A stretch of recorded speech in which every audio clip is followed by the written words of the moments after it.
Hey guys, welcome back. Today we're going to try a different format for the video. The longer I make these videos, the more I try to streamline my processes. Not only working on the cars, but making the videos, and this format is an attempt to do that. So feedback on this format that we're trying today is definitely welcome.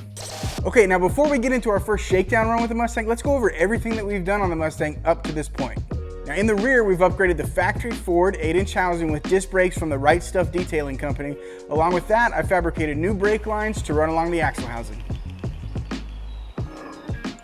Now the new disc brakes also required some modifications to the parking brake cable as well, which I was able to make with the help of a hydraulic crimping tool. Out back, I also installed a pair of Underwriter traction bars. This style traction bar is a somewhat permanent modification to the car in that they weld to the floor pan and bolt to the rear end. While under the rear, I also added new U-bolts as the factory ones wouldn't fit with these traction bars. Now moving up front, we rounded off the braking system with a new master cylinder designed for four-wheel disc brakes and an adjustable proportioning valve, and of course, all new lines. So the biggest modification to the car up to this point has of course been the new engine. The car came to me with a tired and somewhat mysterious 302. It sounded good at idle, but that's about the end of the good. It was tired and low on power, and it had a ton of oil blow by, and it definitely needed to be retired. So Mike decided on a Ford Crate 302, which is rated at 345 horse at the flywheel, which I think is plenty of power for this little boulevard car. And it's capped off with a YN Stealth intake manifold and a quick fuel double pump carburetor.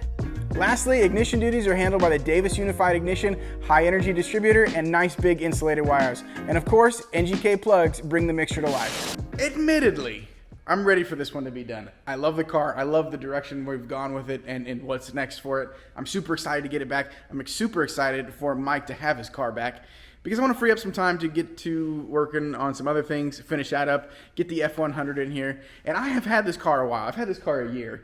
And for me, the amount of work that I've done on it in a year, it's pretty good. I'm got a full-time job, kids, family, all that stuff. So I'm super busy. But we've gotten a lot done on this car in, I won't say a relatively short amount of time, but it's been some time, in about a year. But let's get it outside, and I'm just going to do a shakedown lap here around my property, see what it tells me it needs before I take it on the big roads there. So let's shake out some of the small bugs here and see what we're up against.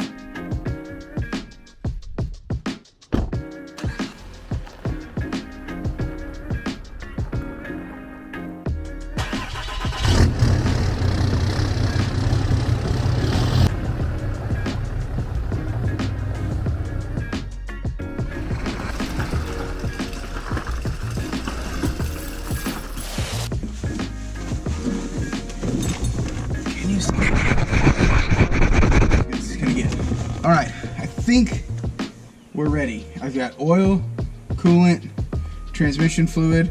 I did a nut and bolt check. Let's see if it moves. Okay.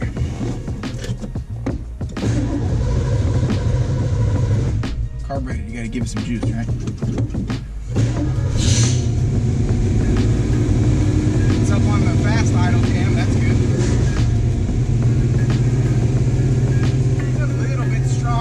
Let me turn that down.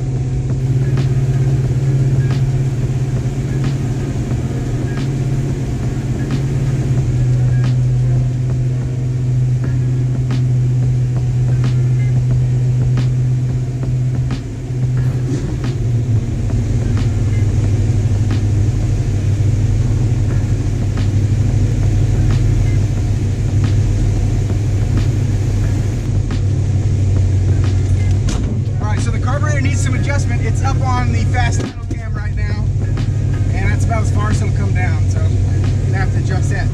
Clutch feels good. Okay, it engaged reverse, that's good. Yeah, I gotta fix that. Alright, I used to think these cars were so big, like 69, 70s. This car's small. Whoop.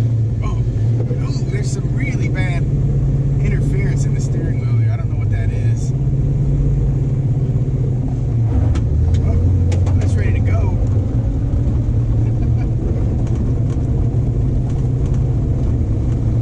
Oil pressure's good. Water temp's coming up. I'm just going to drive it through my backyard here.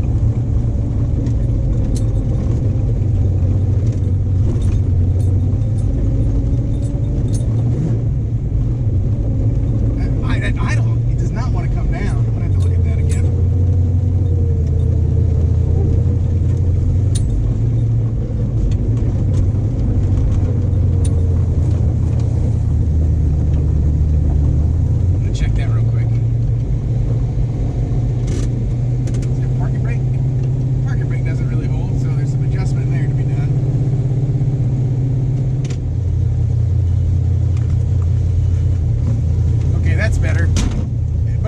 put throttle on it, it goes back up. So there's definitely some high idle stuff I gotta fix on the high idle cam.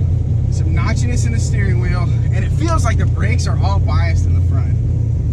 So I gotta adjust the proportioning valve, which that makes sense. I haven't done that yet anyway, so.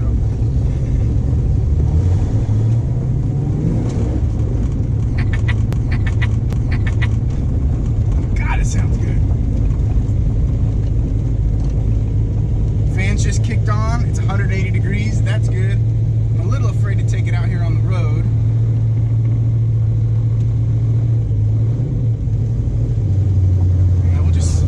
Play it safe and keep it here for now. Until I shake it down some more. I really want to get that notchiness. It feels like there's some kind of mechanical binding in there. I don't know what that is.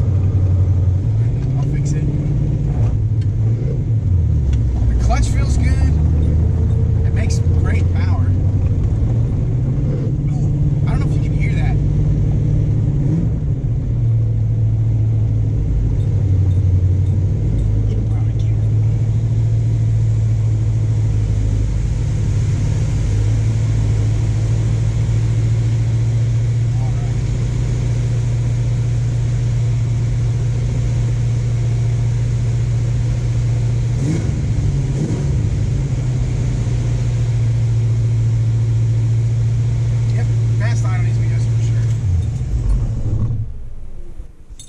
Okay. Could be a timing issue. Also, I just might have it advanced too far, and or a combination of several of those things. But man, it runs and drives, so that is a bonus. Okay, so right off the bat, just the things I noticed from driving around here. The brake bias is off for sure. I knew that was going to be an issue. And they feel a little bit spongy, so there might be some air in it. I bought a vacuum bleeder, like the kind you hook up to your shop air, and that's what I had to use to bleed the clutch. I couldn't get all the air out without using that. So I'm going to hook that up to the brake lines, and I'll re-bleed all the brakes. I'm sure that'll help that. And that'll get rid of the sponginess, and I'll adjust the bias for more rear, because it feels like there's no rear right now at all. I got a high idle issue, and there's, can you hear that? Listen. There's like a grinding down in there. I did take apart that rag joint and everything, and the hardware that was on there I don't think was the factory style, so I might have some hardware interference rubbing down there. So I'll take a look at that, and I think that's it. I think those are just the major things that I noticed right now. Brakes need attention. I got some rubbing here and a fast idle issue. That's not bad, considering this car was pretty much blown apart. Well, it runs and drives. We got some things to iron out, but I think we're on the right track. That's all for this one, guys. Please consider like, comment, subscribing to the videos. And as always, thanks for coming around.